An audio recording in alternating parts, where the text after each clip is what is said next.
आपका यूनिक प्रज्ञान यूट्यूब परिवार में मैं प्रज्ञान सर हार्दिक स्वागत करता हूं, वंदन करता हूं, अभिनंदन करता हूं। प्यारे साथियों, पाठचर्या होने वाली है काफी महत्वपूर्ण। अगर आप बीपीएससी से आयोजित होने वाले एग्जाम की तैयारी कर रहे हैं तो आपके लिए वीडियो होने वाला है काफी महत्वपूर्ण, क्योंकि आज के इस वीडियो में बड़े ही महत्वपूर्ण प्रश्नों पर करने वाले हैं हम लोग अध्ययन। तो इस प्रैक्टिस सेट कॉल करना प्रारंभ करें। इससे पूर्व अगर वीडियो को पहली बार देख रहे हैं तो चैनल पर नए हैं तो कृपया चैनल को सब्सक्राइब, वीडियो को लाइक और शेयर करना बिल्कुल ना भूलें। बिना समय गंवाए प्रारंभ करेंगे आज की इस पाठचर्या को और देखेंगे आज की प्रैक्टिस सेट का पहला प्रश्न।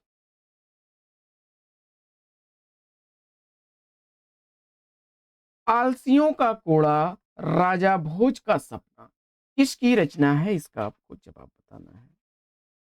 तो इस प्रश्न का जवाब मुझे उम्मीद है कि आपने चयनित किया होगा राजा शिव प्रसाद सितारे हिंद को। तो विकल्प ए के साथ राइट आंसर के साथ है। दूसरा प्रश्न दूसरा प्रश्न है कि शेखर एक जीवनी किस विधा की रचना है? शेखर एक जीवनी किस विधा की रचना है? तो अपने अपने अजनबी और नदी के द्वीप उपन्यासों के उपन्यासकार,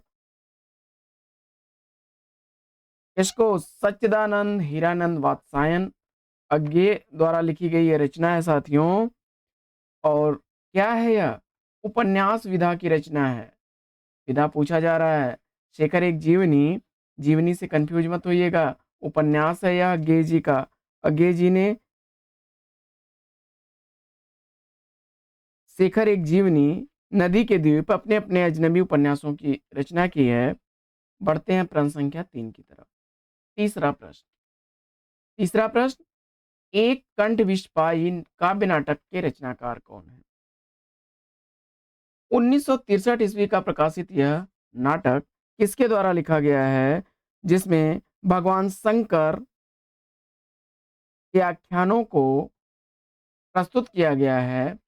तो इस प्रश्न का जवाब आपने दुष्यंत कुमार को चुन लिया, तो बी विकल्प के साथ राइट आंसर के साथ हैं। चौथा प्रश्न आपके स्क्रीन पर। सुदामा पांडे धूमिल का प्रथम काव्य संग्रह निम्नलिखित में से कौन सा है? सुदामा पांडे धूमिल का पहला काव्य संग्रह आपको बताना है कौन सा है।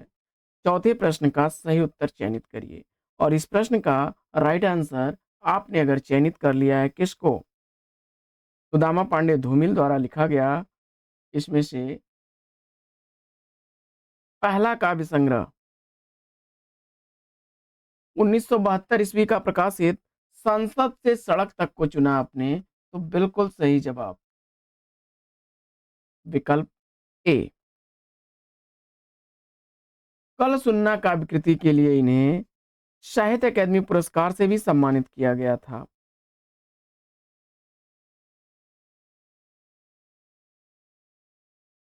प्रश्न संख्या 5, निम्नलिखित कवियों में से कौन साठोत्तरी एवं समकालीन कवि नहीं है? निम्नलिखित कवियों में से कौन साठोत्तरी एवं समकालीन कवि नहीं है? पांचवें प्रश्न का सही जवाब चयनित करिए। और इस प्रश्न का सही उत्तर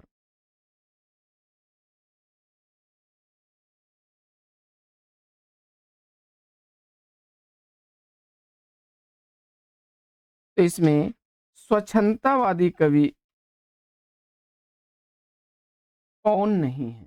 गोपाल सिंह नेपाली को अगर उत्तर में आपने चुन लिया तो ये जो हैं स्वच्छंदतावादी कवि हैं गोपाल सिंह नेपाली, विकल्प डी इसका राइट आंसर है। बाकी साठोत्तरी और समकालीन कवियों में अरुण कमल, सुदामा पांडे धूमिल और आलोक धनवा जी हैं। बेतवा बिहार के रहने वाले थे गोपाल सिंह नेपाली। 1911 ईस्वी में इनका जन्म हुआ था। चंपारण बिहार में पड़ता है बेतिया।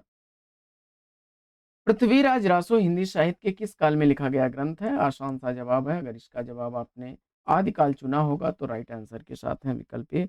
पृथ्वीराज रासो चंद्रबरदाई द्वारा लिखा गया है। प्रश्न संख्या 7, सातवां प्रश्न, महावीर प्रसाद द्विवेदी ने आदिकाल को क्या संज्ञा दी?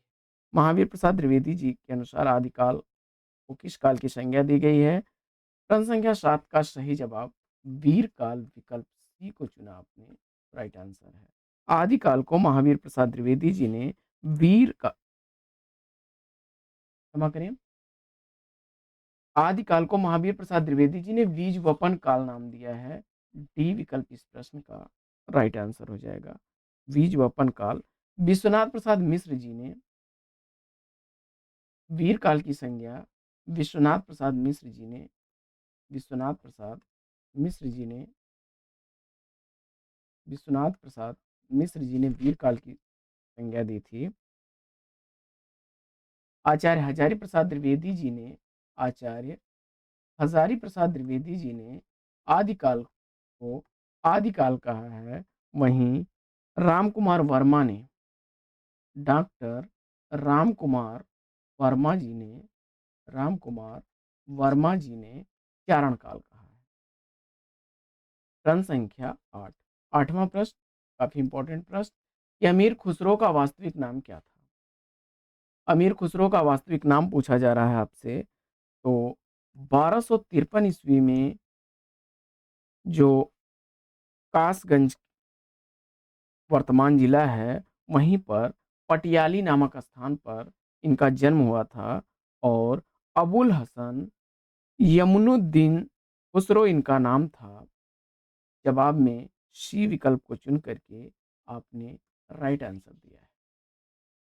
प्रश्न संख्या 9, नौवां प्रश्न है परमाल रासो किसके द्वारा लिखा गया ग्रंथ है, इसका आपको जवाब बताना है। परमाल रासो जिसका एक आला खंड नाम से भी भाग प्रकाशित है, तो जगनिक कवि को चुना आपने, विकल्प ए राइट आंसर है। सूरदास के गुरु कौन थे। प्रश्न संख्या 11 का सही जवाब चयनित करिए। प्रश्न संख्या 11 का सही जवाब सेलेक्ट करिए। 11वें प्रश्न का सही उत्तर आपने वल्लभाचार्य को चुना, बिल्कुल सही जवाब विकल्प सी। अगला प्रश्न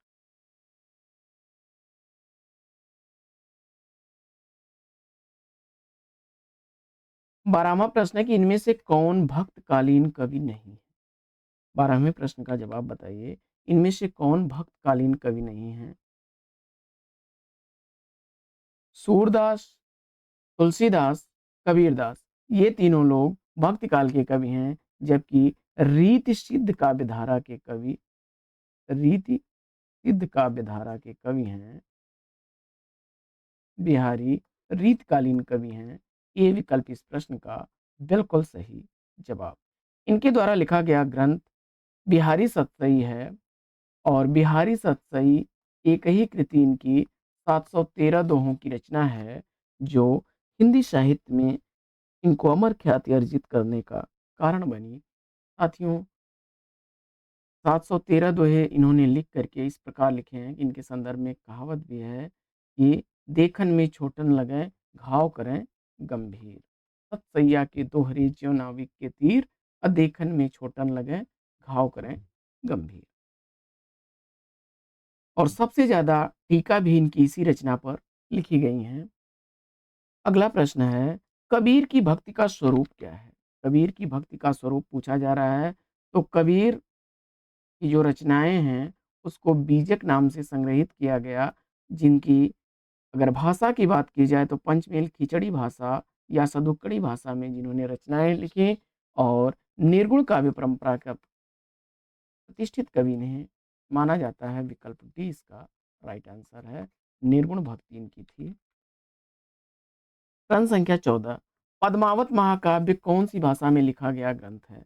पद्मावत 1540 ईस्वी में लिखा गया मलिक मोहम्मद जायसी द्वारा यह ग्रंथ अवधी भाषा का ग्रंथ है। बी विकल्प इसमें राइट आंसर है। इसमें चित्तौड़ के राजा रतन सेन और सिंघल की राजकुमारी पद्मावती के विवाह और उसके बाद के चित्रण दर्शाया गया है। अगला प्रश्न प्रश्न संख्या 15, दुल्हन गावहु मंगलाचार, हमारे घर आए राजा राम भरतार। यह काव्य पंक्तियां किसकी हैं। तो ध्यान दीजिएगा, यह पंक्तियां निर्गुण ब्रह्मोपासक कबीरदास को चुना आपने, बी विकल्प बिल्कुल सही जवाब। आगे निम्न में से रीतकालीन कवि कौन है?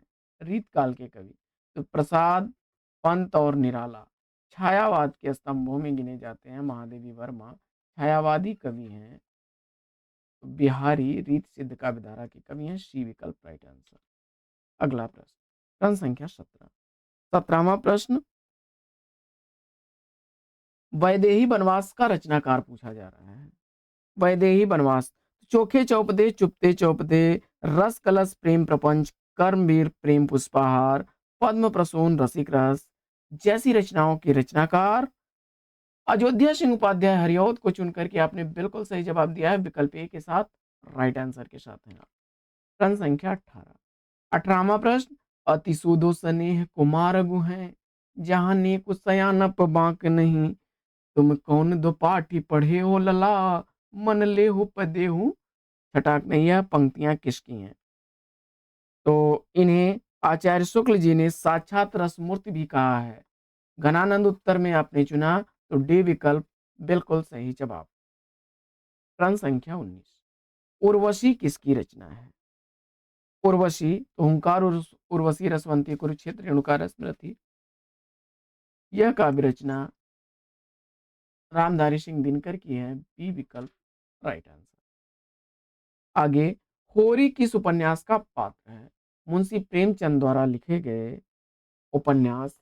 अगर गोदान को चुना आपने तो राइट आंसर है दाता दीन, गोपर, झुनिया, सिलिया, प्रोफेसर मेहता, ये लोग गोदान उपन्यास के पात्र हैं। डी विकल्प बिल्कुल सही जवाब। प्रश्न संख्या 21 में निम्न में से सही जोड़ी का चयन करना है।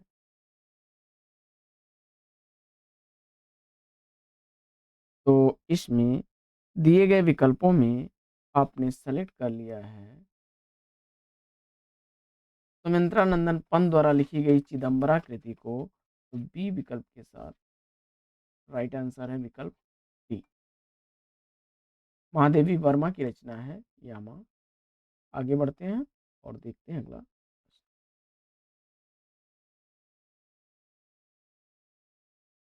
प्रश्न संख्या 22।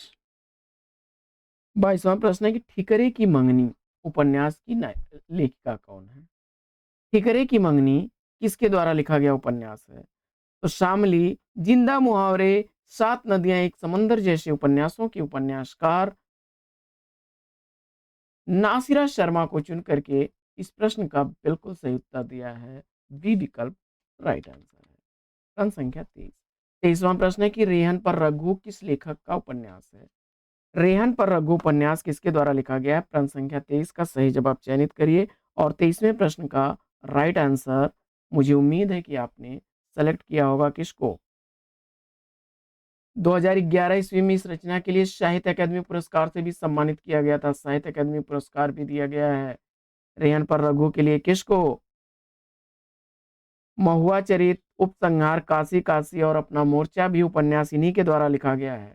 काशीनाथ सिंह उत्तर लगा करके आपने राइट आंसर दिया है विकल्प ए। प्रश्न संख्या 24। 24वां प्रश्न है कि भोर का तारा एकांकी का लेखक पूछा जा रहा है। भोर का तारा एकांकी किसके द्वारा लिखी गई है? खंडहर खिड़की, घोंसले, कबूतर खाना, बंदी, मेरी बांसुरी, कलिंग विजय और ऋण की हड्डी जैसी एकांकियों के एकांकीकार किसको चुना आपने? जगदीश चंद्र माथुर जी को, तो बिल्कुल सही जवाब बी विकल्प के साथ राइट आंसर दिया है आपने। आइए बढ़ते हैं साथियों आगे और देखते हैं प्रश्न संख्या 25 को। 25वां प्रश्न,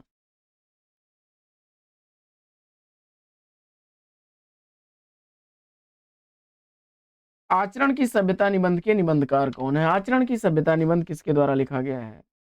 तो सच्ची वीरता, कन्यादान, पवित्रता, मजदूरी और प्रेम, आचरण की सभ्यता, ये सभी निबंध लिखे गए हैं इसके द्वारा? अध्यापक सरदार पूर्ण सिंह को चुना आपने। बी विकल्प राइट आंसर है। आगे बढ़ते हैं और देखते हैं प्रश्न संख्या 26 को। 26वां प्रश्न है कि किसी ऐतिहासिक, पौराणिक या आकस्मिक घटना का वर्णन कैसा निबंध कहलाता है? तो जवाब में आपने सेलेक्ट कर लिया है विवरणात्मक, विकल्प डी को राइट आंसर के साथ है। प्रश्न संख्या 27। 27वां प्रश्न है कि अतीत के चलचित्र किसकी रचना है? अतीत के चलचित्र किसकी रचना है? रेखा चित्र विधा की रचना महादेवी वर्मा की रचना है। ए विकल्प इस प्रश्न का बिल्कुल सही जवाब। प्रश्न संख्या 28। 28वां प्रश्न है कि आनंद कादम्बिनी का संपादक कौन था? आनंद कादम्बिनी के संपादक कौन थे? प्रश्न संख्या 28 का राइट आंसर 1855 ईस्वी में पत्रिका प्रकाशित होती थी मिर्जापुर से आनंद कादम्बिनी, जिसके संपादक थे बद्री नारायण चौधरी। प्रेमघन। सी विकल्प इस प्रश्न का बिल्कुल सही जवाब। आगे, इस महाकाव्य में 16 हैं, रिक्त स्थान में क्या भरा जा सकता है? स्वर्ग, सर्व और शर्व ये तो भरे नहीं जाएंगे, बल्कि किसी महाकाव्य में सर्ग होते हैं। विकल्प ए को चुन करके इस प्रश्न का बिल्कुल सही उत्तर दिया है। अगला प्रश्न है कि आधुनिक हिंदी गद्य का जन्मदाता किसे माना जाता है? नाटक, निबंध आदि विधाओं के माध्यम से हिंदी गद्य को बढ़ावा देने वाले रचनाकार भारतेंदु हरिश्चंद्र हैं। बी विकल्प इस प्रश्न का सही जवाब। अगला प्रश्न अगला प्रश्न है, सही विकल्प चयनित करना है कि महाकाव्य और खंड काव्य में समान लक्षण क्या होते हैं? देखिए, महाकाव्य हो चाहे खंड काव्य हो, दोनों में ही क्या होना चाहिए?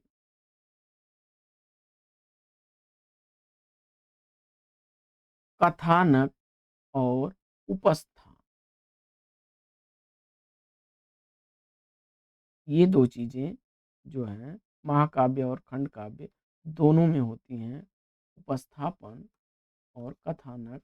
विकल्प डी को चुना राइट आंसर है। बिना कथा के खंड काव्य या महाकाव्य बेकार है। अगला प्रश्न है कि काव्य में कितने गुण होते हैं? तो मुख्य रूप से माधुर्य, ओज और प्रसाद, 3 गुण काव्य के माने गए हैं। विकल्प डी इसका राइट आंसर है। अगला प्रश्न है कि पंजाब में हिंदी का प्रचार किसने किया? ओम जय जगदीश हरे आरती की रचना भी उन्होंने की है। और श्रद्धाराम फिल्लौरी विकल्प बी को चुना राइट आंसर के साथ है। प्रश्न संख्या 34। अज्ञेय जी को किस कृति पर ज्ञानपीठ पुरस्कार से सम्मानित किया गया? ज्ञानपीठ पुरस्कार 1978 ईस्वी में उनको दिया गया था। उनकी रचना कितनी नावों में कितनी बार के लिए? अगला प्रश्न, प्रगतिशील लेखक संघ का पहला अधिवेशन किस वर्ष हुआ था? तो पहला अधिवेशन 1936 ईस्वी में हुआ था। विकल्प बी इस प्रश्न का राइट आंसर है। प्रेमचंद ने इसकी अध्यक्षता की थी। प्रेमचंद ने। बढ़ते हैं आगे और देखते हैं अगला प्रश्न।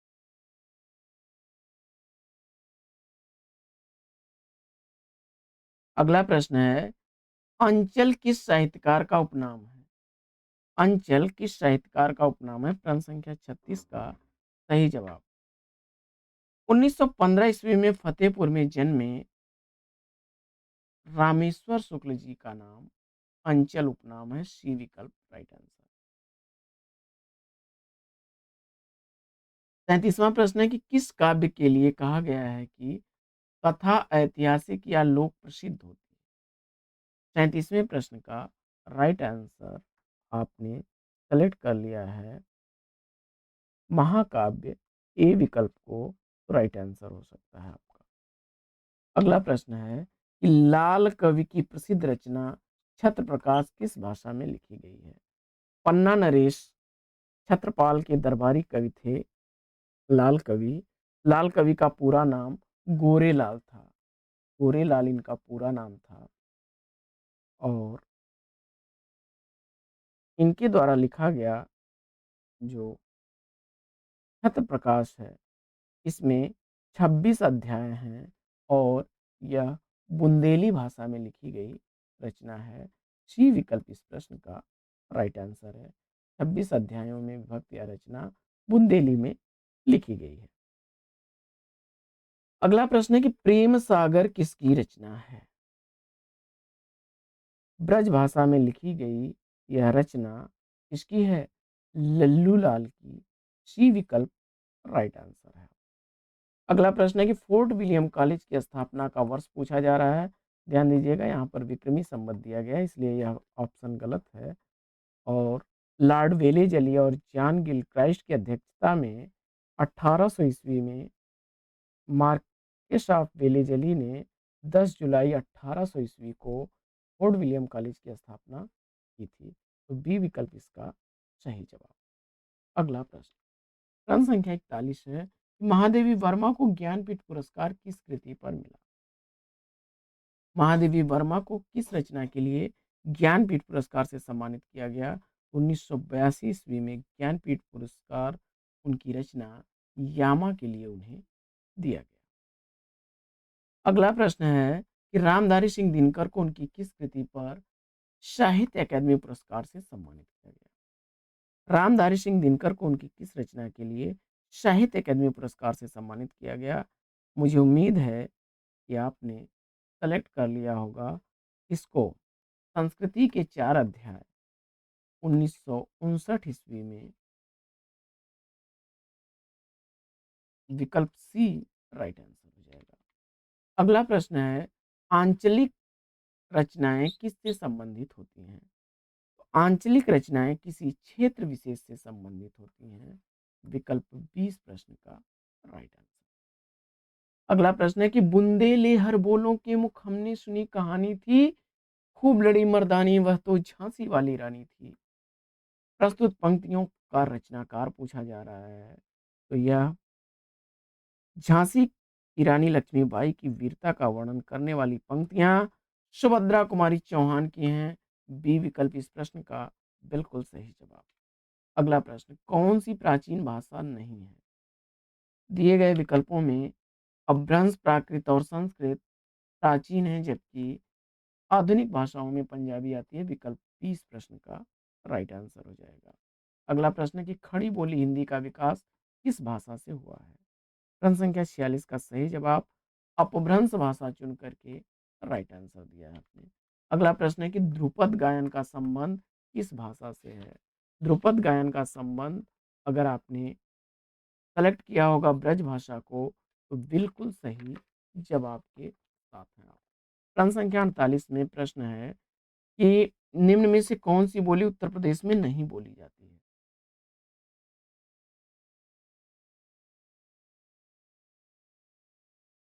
तो देखिए, कन्नौजी, ब्रज और भोजपुरी उत्तर प्रदेश की बोलियां हैं, जबकि मेवाती उत्तर प्रदेश की बोली नहीं है। यह राजस्थान और हरियाणा क्षेत्र में बोली जाने वाली है। ए विकल्प इस प्रश्न का राइट आंसर है। अगला प्रश्न है कि कौन सी बोली बिहार की नहीं है?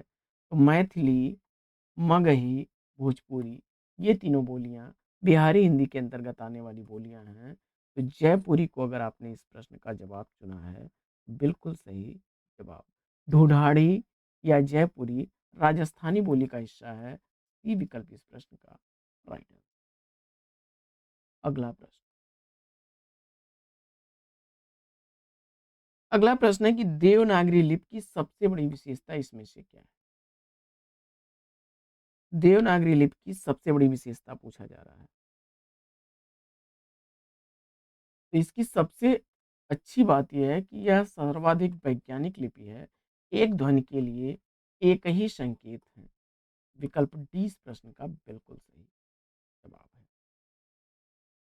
अगला प्रश्न है कि संघ की राजभाषा हिंदी और लिपि देवनागरी होगी, यह संविधान के किस अनुच्छेद में वर्णित है? और दिए गए विकल्पों में अनुच्छेद 343 एक के अनुसार चुना। राइट आंसर है विकल्प ए। अगला प्रश्न है कि निम्न में से किस धातु से भाषा बनी है? तो भाषा का अर्थ होता है वाणी की अभिव्यक्ति, जो कि भास धातु से बनी है। बी विकल्प इस प्रश्न का बिल्कुल सही जवाब। प्रश्न संख्या 53, भारत की संपर्क भाषा कौन सी है? भारत की संपर्क भाषा कौन सी है? इसका आपको जवाब बताना है। और इस प्रश्न का सही जवाब, मुझे उम्मीद है कि आपने सेलेक्ट किया होगा हिंदी को। सी विकल्प राइट आंसर। 54 प्रश्न संख्या है कि इनमें से कौन तार सप्तक के कवि नहीं है। तार सप्तक के कवि इसमें से कौन नहीं है, इसका आपको जवाब बताना है। प्रश्न संख्या 54 का सही जवाब चयनित करिए और इस प्रश्न का जवाब आपने सेलेक्ट कर लिया है। देखिए भवानी प्रसाद मिश्र जी इसमें जो है यह दूसरे सप्तक के कवि हैं। दूसरा तार सप्तक जो था उसके कवि हैं। तो विकल्प 20 का राइट आंसर है। अगला प्रश्न उक्त व्यक्ति प्रकरण का लेखक पूछा जा रहा है। अवधी भाषा में उल्लेख करने वाली यह दूसरी प्रमुख रचना उक्त व्यक्ति प्रकरण है जिसके लेखक दामोदर पंडित है। अगला प्रश्न है कि तद्भव पत्रिका का प्रकाशन स्थल क्या है। अखिलेश इसके संपादक थे और लखनऊ से प्रकाशित होती थी यह पत्रिका। विकल्प सी इसका राइट आंसर। अगला प्रश्न है नीचे दिए गए शब्दों में से किसकी वर्तनी शुद्ध है।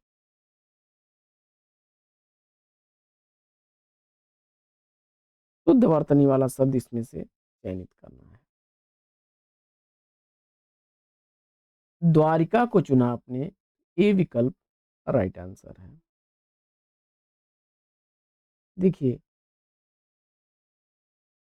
या तो पूज्या होगा, पूजनिया नहीं होता है, पूज्या होता है, या तो होता है पूजनिया।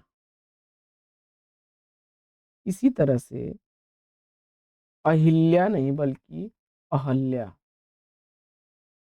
यह शुद्ध है। और अंतर ध्यान नहीं होता है बल्कि अंतर धान होता है। आगे बढ़ते हैं और देखते हैं अगला प्रश्न। अगला प्रश्न फिर वही है कि शुद्ध वर्तनी वाला चयन करना है और इसमें आपने अधीन शब्द को चुना, तो बी विकल्प राइट आंसर। अनाज शब्द का पर्यायवाची पूछा जा रहा है। दिए गए विकल्पों में से मुझे उम्मीद है कि आपने शस्य को चुना होगा, तो बी विकल्प इस प्रश्न का राइट आंसर। प्रश्न संख्या 60 निम्नलिखित शब्दों में से अग्नि का पर्यायवाची पूछा जा रहा है। प्रश्न संख्या 60 का सही जवाब क्या बनेगा। तो अनल हुतासन पावक, आपने बी विकल्प को चुना, तो बिल्कुल सही जवाब। मयंक चंद्रमा का पर्यायवाची होता है। मयंक चंद्रमा का पर्यायवाची होता है। अंबर आकाश का पर्यायवाची है। पीयूष समृद्ध का पर्यायवाची है। आगे बढ़ते हैं और देखते हैं अगला प्रश्न। अव्ययी भाव समास का उदाहरण बताइए।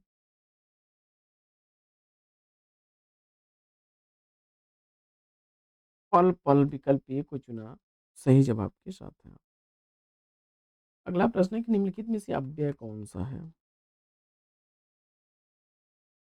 दिए गए विकल्पों में से समुच्चय बोधक का उदाहरण एक अव्यय है तथा विकल्प सी राइट आंसर है। अव्यय साथियों ऐसे शब्द होते हैं जो किसी लिंग वचन पुरुष कारक आदि के कारण प्रभावित नहीं होते हैं, उनमें कोई विकार नहीं होता है, अपने मूल रूप में हमेशा वो बने रहते हैं। आगे उत्पत्ति के आधार पर शब्दों के चार भेद किए गए। निम्नलिखित में से कौन सा भेद गलत है। तो तत्सम, तद्भव, देशज और विदेशी, ये चार होते हैं, जबकि यौगिक और योग ऋण तथा ऋण, ऋण और योग ऋण, ये तीन भेद जो हैं रचना या बनावट के आधार पर होते हैं। रचना या बनावट के आधार पर होते हैं। विकल्प 30 प्रश्न का राइट आंसर। आगे बढ़ते हैं और देखते हैं अगला।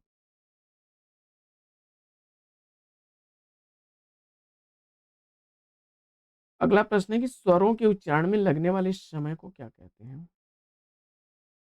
स्वरों के उच्चारण में जो समय लगता है वह मात्रा कहलाता है। ए विकल्प इस प्रश्न का बिल्कुल सही जवाब। प्रश्न संख्या 65 है कि स्वर किसका भेद है। स्वर किसका भेद है, इसका आपको जवाब बताना है। और इस प्रश्न का सही जवाब आपने वर्णमाला जो है, वर्णमाला आपकी दो भागों में विभक्त है, स्वर और व्यंजन में, तो वर्ण का ही भेद है। विकल्प इसका सही क्या बनेगा? अगला प्रश्न, चूरन किस प्रकार का शब्द है? तो चूरन का तत्सम चूर्ण होता है, तो यह तद्भव शब्द है। विकल्प डी इसका राइट आंसर है।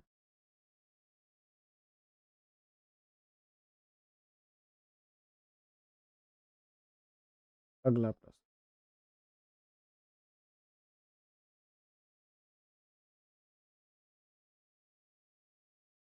अगला प्रश्न है कि वर्णिक छंदों में गण कितने प्रकार के होते हैं?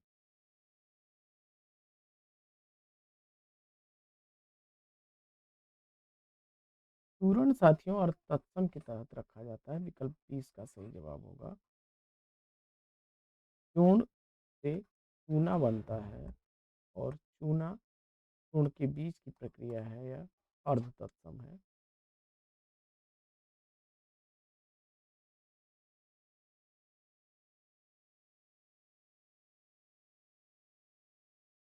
डी इस प्रश्न का राइट आंसर हो जाएगा।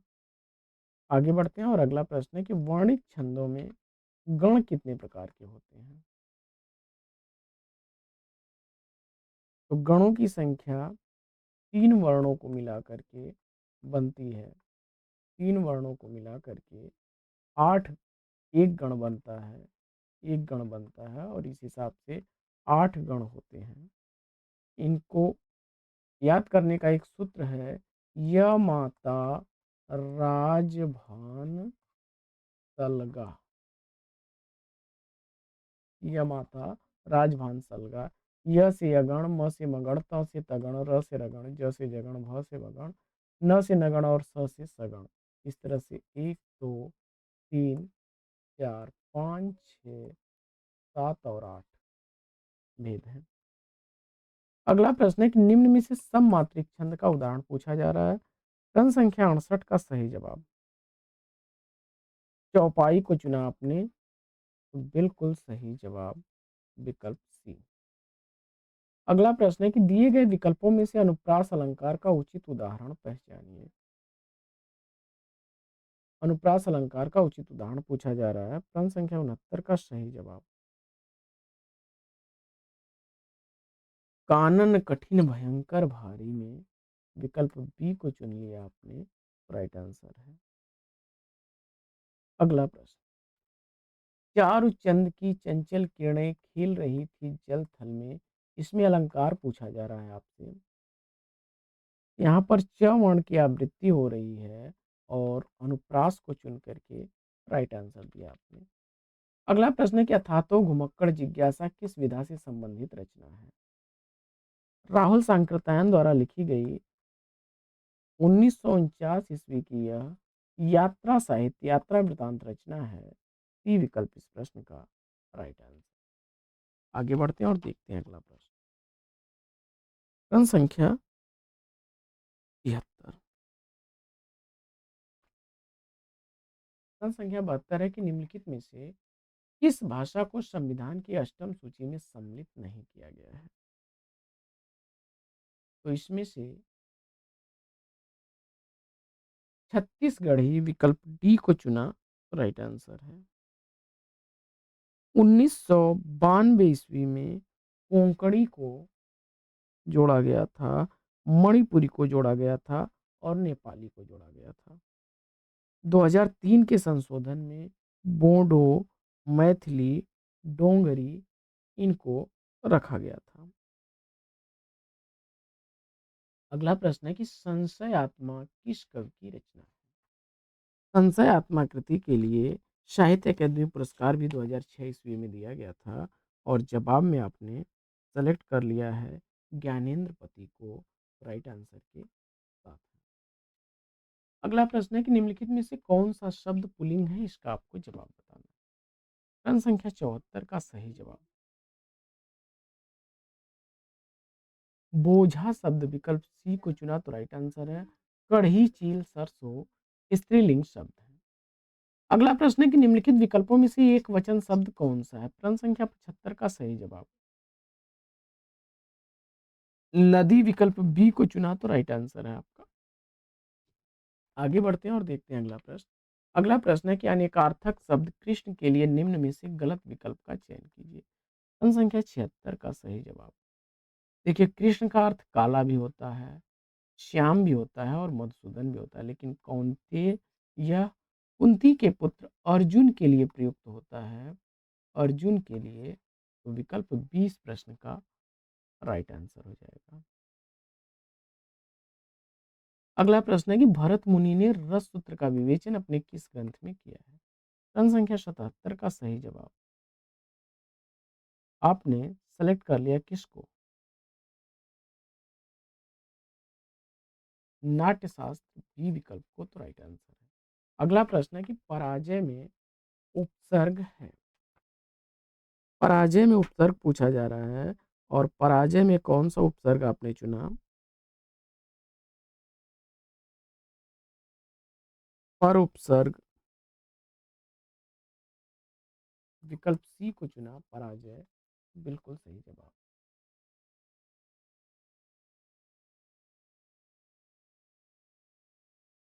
अगला प्रश्न है कि अधिमानता में प्रयुक्त उपसर्ग बताइए। इसमें अधि उपसर्ग चुना आपने तो राइट आंसर है और अर्जन शब्द का विलोम पूछा जा रहा है और इस प्रश्न का जवाब आपने व्ययन सेलेक्ट किया बी विकल्प को राइट आंसर के साथ हैं आप। तो साथियों, आज की यह पाठचर्या कैसी लगी कमेंट्स करके जरूर बताइए। आपके लाइक शेयर सब्सक्रिप्शन से हमको मिलता है पुनर्बुलाना ऐसी पाठचर्या प्रतिदिन लाने के लिए। मुझे उम्मीद है कि वीडियो को ज़्यादा से ज़्यादा लाइक और शेयर करेंगे, जिससे कि हमारा मनोबल बना रहे और हम आपके लिए प्रतिदिन ऐसी ही पाठचर्या लेकर के आते रहें। फिर मिलते हैं अगले वीडियो में एक नए प्रश्न, एक नया टॉपिक, एक नए अंदाज में। तब तक के लिए लेंगे आपसे विदा। आपका जीवन मंगलमय हो। बेस्ट विशेष, बेस्ट ऑफ लक। जय हिंद।